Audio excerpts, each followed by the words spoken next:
ನಮಸ್ಕಾರ, welcome back to our YouTube channel Poorna vlogs. ಇವತ್ತು ಬಂದು ಸೋಮವಾರ ಬೆಳಗ್ಗೆ ಯಾರು ಬರ್ತಾರೋ ಏನೋ ಗೊತ್ತಿಲ್ಲ. ನಮ್ಮ ಮನೆಗೆ ಸೂರ್ಯ ಅಂತರೂ ಬೆಳಗ್ಗೆ ಬೇಗನೆ ಬಂದುಬಿಡ್ತಾನೆ. ನಾವು ಹೇಳೋಕ್ಕಿಂತ ಮುಂಚೆನೇ ಬಂದು ಬಾಗಿಲು ಬಡಿತಾನೆ ಅಂತಲೇ ಹೇಳ್ಬೋದು. ಯಾಕಂದರೆ ನಮ್ಮ ಮನೆ ಬಂದು ಪೂರ್ವ ದಿಕ್ಕಿಗೆ ಇರೋದ್ರಿಂದ ಸೂರ್ಯನ ಬಿಸಿಲು ಡೈರೆಕ್ಟಾಗಿ ಮನೆ ಮುಂದೆನೇ, ಅಂದರೆ ಮನೆ ಬಾಗಿಲು ಒಳಗಡೆನೆಲ್ಲ ಬರುತ್ತೆ. ಹಾಗೆ ಬೆಳಗ್ಗೆ ಎದ್ದು ಇವತ್ತು ಮಂಡೇ ಆದ್ದರಿಂದ, ಅಂದರೆ ಸೋಮವಾರ, ಮಹಾವೀರ ಜಯಂತಿಯ ಪ್ರಯುಕ್ತ ನಮ್ಮ ಕಾಲೇಜಿಗೆ ರಜೆ ಇತ್ತು. ಹಾಗಾಗಿ ಬೆಳಗ್ಗೆ 6:30ಗೆ ಎದ್ದು ರೆಡಿ ಆಗಿರೋದ್ರಿಂದ ನಿದ್ದೆ ಬರೋದಿಲ್ಲ. ಹಾಗಾಗಿ ಎದ್ದು ನೀವು ಹೇಳಿದ್ರಿ ಹೋದ ಸಲ ಹೊಸ್ತಿಲಿಗೆ ಪೊರ್ಕೆನ ಮುಟ್ಟಿಸ್ಬೇಡಿ ಅಂತ ಹೇಳಿ, ಹಾಗಾಗಿ ಆವತ್ತೇ ನಾನು ಈ ರೀತಿ ಆಗಿರ್ತಕ್ಕಂಥ ಒಂದು ಬ್ರಷ್ ತೊಗೊಂಡಿದ್ದೆ. ಬಟ್ ನಾನು ವಿಡಿಯೋ ಮಾಡೇ ಇರಲಿಲ್ಲ, ತಂದಾದಮೇಲೆ ವಿಡಿಯೋ ಮಾಡ್ಕೊಂಡಿರಲಿಲ್ಲ. ಹಾಗಾಗಿ ಇವಾಗ ಟೈಮ್ ಇತ್ತು ಅಂತ ಹೇಳಿಬಿಟ್ಟು ನೀಟಾಗಿ ವಿಡಿಯೋ ಮಾಡ್ಕೊಳ್ತಾ ಇದ್ದೀನಿ. ಹಾಗೆ ಹೊಸ್ತಲ ಮೇಲಿರ್ತಕ್ಕಂಥ ಧೂಳೆಲ್ಲ ತೆಗೆದು, ರಂಗೋಲಿ ಎಲ್ಲ ತೆಗೆದ ನಂತರ ಕ್ಲೀನಾಗಿ ಹೊಸ್ತಿಲನ್ನು ಕ್ಲೀನಾಗಿ ತೊಳೆದ್ಬಿಟ್ಟು ಹಾಗೆ ಅಂಗಳಕ್ಕೆಲ್ಲ ನೀರು ಹಿಡಿದಿದ್ದೀನಿ. ಬೆಳಗ್ಗೆ ಬೇಗ ಎದ್ರೂ ಸೂರ್ಯ ಇವತ್ತು ತುಂಬ ಬಿಸಿಲಿತ್ತು ಅಂತ ಹೇಳ್ಬೋದು. 6:30ಗೆ ಎದ್ರೂ 6:30ಇಂದನೇ 6 ಗಂಟೆಗೇ ಸೂರ್ಯ ಉದಯ ಆಗಿದ್ದ. ಇವಾಗ ನೋಡ್ತಾ ಇದ್ದೀರಲ್ಲ, ನಸುಕಿನ ಬೆಳಗ್ಗೆ ಆರಾಮಾಗಿ ಫುಲ್ ವೆದರೆಲ್ಲ ತುಂಬ ಚೆನ್ನಾಗಿತ್ತು. ಇವತ್ತು ಸ್ವಲ್ಪ ಬಿಸಿಲಿತ್ತು, ಹಾಗಾಗಿ ಸ್ವಲ್ಪ ಚೆನ್ನಾಗಿ ಬಿಸಿಲು ಬಿದ್ದಿರೋದ್ರಿಂದ ಹೊರಗಡೆ ನೆಲ ಎಲ್ಲ ಏನಿತ್ತಲ್ಲ ಅದು ಒಣಗೋಗಿತ್ತು. ಗಿಡಕ್ಕೆಲ್ಲ ನೀರು ಹಾಕಿಬಿಟ್ಟು ಹೊರಗಡೆ ನೀರೆಲ್ಲ ಅಂಗಳಕ್ಕೆಲ್ಲ ನೀರು ಸಾರಿಸಿ ರಂಗೋಲಿ ಕೂಡ ಹಾಕಬೇಕು. ಈ ಸ್ವೈಪರ್ ಏನಿದೆಯಲ್ಲ, ಟೈಲ್ಸಿಂದ ನೀರು ಎಳೆಯೋದಕ್ಕೆ, ಅದು ಮನೆ ಕಟ್ಟಿಸುವಾಗ ತೊಗೊಂಡಿದ್ದು. ಇದು ಇನ್ನೂ ಇದೆ, ಆದರೆ ತುಂಬ ಚೆನ್ನಾಗಿ ನನಗೆ ಹೆಲ್ಪ್ ಆಗ್ತಾ ಇದೆ. ಯಾಕಂದರೆ ನೀರು ಸರಾಗವಾಗಿ ಬರುತ್ತೆ, ಹಾಗೆ ಒಂದು ಸ್ವಲ್ಪನೂ ನೀರು ಉಳಿಯೋದಿಲ್ಲ. ನೀಟಾಗಿ ಟೈಲ್ಸ್ ಎಲ್ಲ ಹೊರಗಡೆ ಒರೆಸ್ದಂಗೆ ಕಾಣುತ್ತೆ. ಹಾಗಾಗಿ ಅದನ್ನೇ ನಾನು ಯೂಸ್ ಮಾಡ್ಕೊಳ್ತೀನಿ. ಇನ್ನು ರಂಗೋಲಿ ಎಲ್ಲ ಹಾಕಿಬಿಟ್ಟು ಅರಿಶಿನ ಕುಂಕುಮ ಎಲ್ಲ ಹಚ್ಚಿ ಹೊಸ್ತಿಲಿಗೆ ಮುಂದಿನ ಕೆಲಸ ನೋಡಬೇಕು. ಇವತ್ತು ವೆದರ್ ಕೂಡ ತುಂಬ ಚೆನ್ನಾಗಿದೆ. ನಿನ್ನೆ ವೆದರ್ ಸ್ವಲ್ಪ ಅಂದರೆ ಚೇಂಜ್ ಇತ್ತು, ಮಳೆ ಬಂದ ರೀತಿಯಾಗಿತ್ತು. ಬಟ್ ಇವತ್ತು ಫುಲ್ ಬಿಸಿಲಿದೆ. ಒಂದು ದಿವಸ ಬಿಸಿಲು, ಒಂದು ದಿವಸ ಮಳೆ.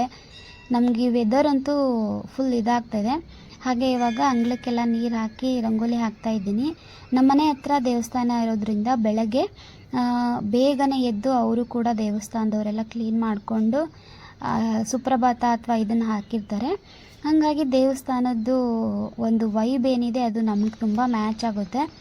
ಹಾಗೆ ಇಲ್ಲಿ ನೋಡ್ತಾ ಇದ್ದೀರಲ್ಲ, ಇದು ಹೂ ಕೂಡ ಬಿಟ್ಟಿತ್ತು. ಹಾಗೆ ಮತ್ತೆ ಹೂ ಬಿಟ್ಟಿರೋದ್ರಿಂದ ಎಲ್ಲ ಹೂಗಳದ್ದು ಕ್ಲಿಪ್ ತೊಗೊಂಡೆ.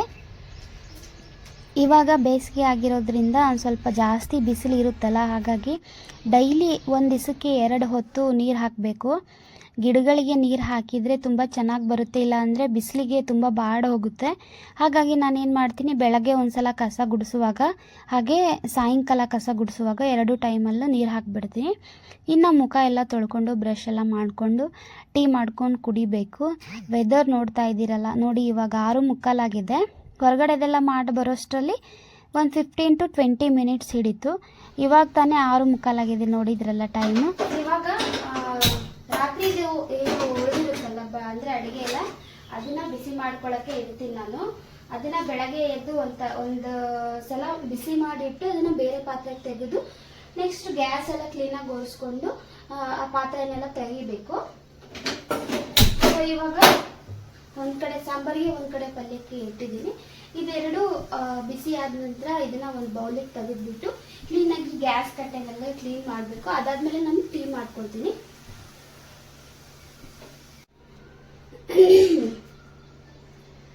ಇವಾಗ ಪಲ್ಯ ಮತ್ತು ಸಾಂಬಾರನ್ನ ಬಿಸಿ ಮಾಡಿದ್ದಾಯಿತು. ಬಿಸಿ ಮಾಡಿದ ನಂತರ ಇದನ್ನು ಸೈಡಲ್ಲಿ ಇಟ್ಟು ಇದಕ್ಕೊಂದು ಸ್ವಲ್ಪ ಪ್ಲೇಟ್ ಮುಚ್ಚಿಟ್ಟು, ಅದಾದ ನಂತರ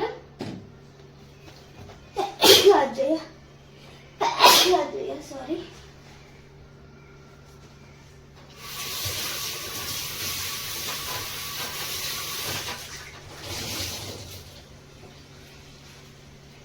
ನಾನು ಇದು ಪ್ಲೇಟ್ಸ್ ಎಲ್ಲ ಏನಿರುತ್ತಲ್ಲ, ಗ್ಯಾಸ್ ಒಲೆದು ಇವೆಲ್ಲ ಏನಿರುತ್ತಲ್ಲ, ಇದನ್ನ ರಾತ್ರಿನೇ ತೆಗೆದು ತೊಳೆದಿಟ್ಕೊಂಡಿರ್ತೀನಿ.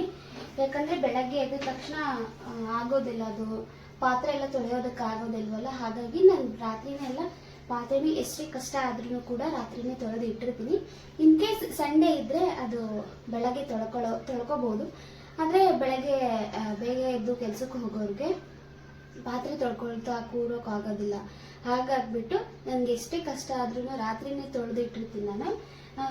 ಇವಾಗ ಸಾಂಬಾರ್ ಎಲ್ಲ ಬೇಯಿಸಿದ ನಂತರ ಇನ್ನೊಂದ್ಸಲ ಕ್ಲೀನಾಗಿ ಗ್ಯಾಸ್ ಕಟ್ಟೆನ ಈ ರೀತಿಯಾಗಿ ಒರೆಸ್ಕೊಳ್ತಿದ್ದೀನಿ.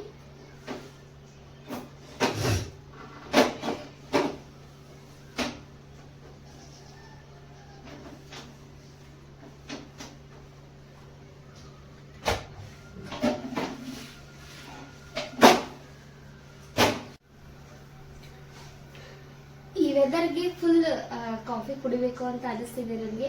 ಬಟ್ ಕಾಫಿ ಪುಡಿ ಒಂದು ಖಾಲಿಯಾಗಿದೆ. ವೆದರ್ ತುಂಬ ಚೆನ್ನಾಗಿದೆ.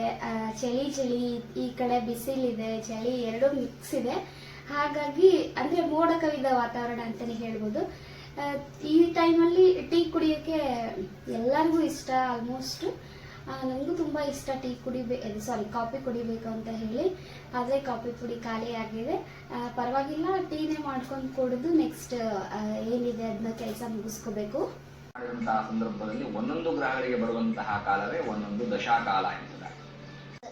ಹಾಗೆ ರಾತ್ರಿದು ಅಡುಗೆ ಏನಿತ್ತಲ್ಲ ಅದೆಲ್ಲ ಬಿಸಿ ಮಾಡಿದ ನಂತರ ಇವಾಗ ಟೀ ಮಾಡ್ಕೊಂಡು ಕುಡಿಬೇಕು. ಟೀ ಮಾಡ್ಕೊಂಡು ಕುಡಿತಾ ಸ್ವಲ್ಪ ನನ್ನ ಮಗನ ಜೊತೆ ಮಾತಾಡ್ತಾ ಟೀ ಕುಡಿತಾ ಇದ್ದೆ.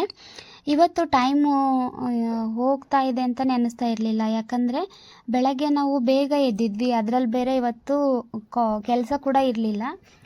ಹಾಗಾಗಿ ಆರಾಮಾಗಿ ಮಾಡ್ತಾ ಇದ್ವಿ. ಬಟ್ ಟೈಮು ಹೋಗ್ತಾನೆ ಇರಲಿಲ್ಲ ನಮಗೆ ಎಷ್ಟು ಟೈಮು. ಹಾಗೇ ಸ್ಟಕ್ಕಾಗಿ ನಿಂತಿತ್ತೇನೋ ಅನಿಸ್ತಾಯಿತ್ತು. ಆ ರೀತಿಯಾಗಿತ್ತು ಇವತ್ತು.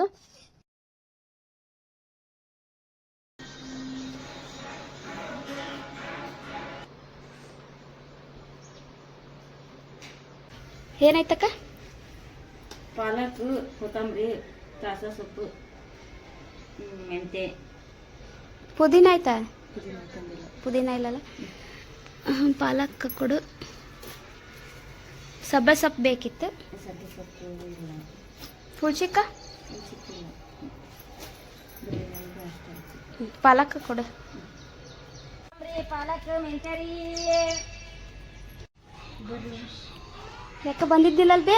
ಆರಾಮಿದ್ದಿಲ್ಲ. ಮದುವೆ ಮಾಡಿ ನೀರು ಬದಲಿ ಆಗಿ ಕಾದ ನೀರು, ಮಲ್ನಾಡ್ ನೀರು, ಸಿರ್ಸಿ ನೀರು,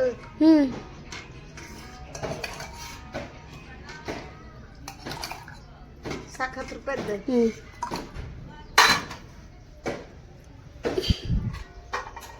ನಮ್ಮ ಮನೆ ಮುಂದೆನೇ ಮೊಸರವರು, ಹಾಗೆ ಸೊಪ್ಪಿನವರು, ತರಕಾರಿಯವರು ಎಲ್ಲರೂ ಬರ್ತಾರೆ. ಹಾಗೆ ಮೊಸರು ಈ ಅಜ್ಜಿ ಕಡೆ ತುಂಬ ಚೆನ್ನಾಗಿರುತ್ತೆ, ಆಕಳು ಅಥವಾ ಎಮ್ಮೆದು. ಹಾಗಾಗಿ ನಾವು ಪ್ರತಿದಿನ ಇವ್ರ ಹತ್ರನೇ ತೊಗೊಳ್ಳೋದು. ಹಾಗೆ ಅಜ್ಜಿ ಬಂದಿರಲಿಲ್ಲ, ಅದಕ್ಕೆ ಕೇಳ್ತಾ ಇದ್ದೆ. ಇನ್ನು ಸ್ನಾನ ಎಲ್ಲ ಮುಗಿಸ್ಕೊಂಡು ದೇವ್ರ ಹತ್ರ ಬಂದು, ಇವತ್ತು ಸೋಮವಾರ ಆಗಿರೋದ್ರಿಂದ ಸ್ವಲ್ಪ ಲಿಂಗು ಪೂಜೆ ಎಲ್ಲ ಮಾಡ್ಕೊಳ್ಳೋಣ ಅಂತ ಹೇಳಿಬಿಟ್ಟು ಲಿಂಗು ಪೂಜೆನೂ ಮಾಡ್ಕೊಳ್ತಾ ಇದ್ದೀನಿ. ಹಾಗೆ ನಮ್ಮನೆ ಹತ್ರನೇ ನಿಯರ್ ಶಿವನ ದೇವಸ್ಥಾನ ಇರೋದ್ರಿಂದ ದೇವಸ್ಥಾನಕ್ಕೂ ಕೂಡ ಹೋಗಬೇಕಿತ್ತು. ಹಾಗೆ ಇವಾಗ ಶಿವಂದು ಅಂದರೆ ಲಿಂಗು ಏನಿರುತ್ತಲ್ಲ, ಲಿಂಗು ಪೂಜೆ ಎಲ್ಲ ಮಾಡಿಕೊಂಡು ಉದಿನ ಕಡ್ಡಿ ಹಚ್ಚಿ ಬೆಳಗ್ಗೆ ದೇವಸ್ಥಾನಕ್ಕೆ ಹೋಗಿ ಬರಬೇಕು. ಪ್ರತಿ ಸೋಮವಾರನೂ ಈ ರೀತಿಯಾಗಿ ಲಿಂಗ ಪೂಜೆ ಮಾಡೋದ್ರಿಂದ ತುಂಬ ಒಳ್ಳೆಯದು. ಆದರೆ ನನಗೆ ಟೈಮೇ ಸಿಗ್ತಾ ಇರಲಿಲ್ಲ. ಇವತ್ತು ಹೇಗಿದ್ರೂ ಟೈಮ್ ಇತ್ತು. ಹಾಗೆ ಕಾಲೇಜ್ ಕೂಡ ರಜೆ ಇತ್ತಲ್ಲ, ಹಾಗಾಗಿ ಶಿವಂದು ಲಿಂಗ ಏನಿರುತ್ತಲ್ಲ ಲಿಂಗ ಪೂಜೆ ಎಲ್ಲ ಮಾಡಿಕೊಂಡೆ.